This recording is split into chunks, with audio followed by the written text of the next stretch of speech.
मैं बोस्निया गया हुआ था। बोस्निया यहाँ से इस्तांबुल जाते हैं, फिर आगे 1.5-2 घंटे की फ़्लाइट है बोस्निया की। बोस्निया में मैं गया तो वहाँ इवेंट ये था कि वहाँ कोई आज से 95 में 30 साल पहले वहाँ कोई एक कत्ले आम हुआ था। कोई 8-9 हज़ार जवान मार दिए थे उन्होंने। किस तरह मार? धोखे से।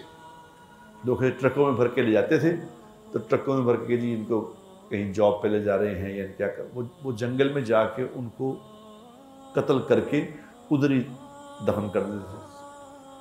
फिर वो ये होता होता जब देखा लोग जा कहाँ रहे हैं, वापस ही नहीं आ रहे, किधर जा रहे हैं।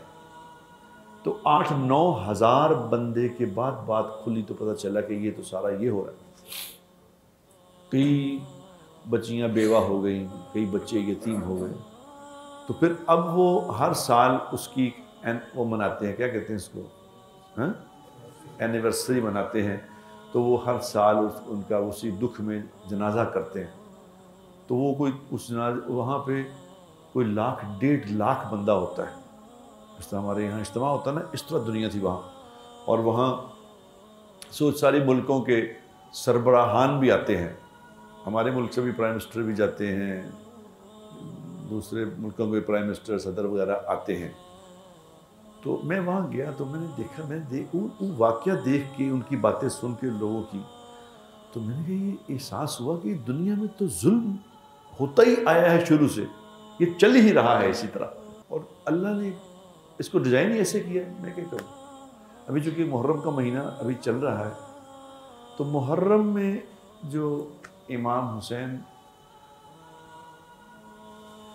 रज़ी अल्लाह ताला अन्हु की शहादत हुई है, उससे ये मुहर्रम अल्लाह ने वैसे रोशन कर दिया इमाम साहब की शहादत से।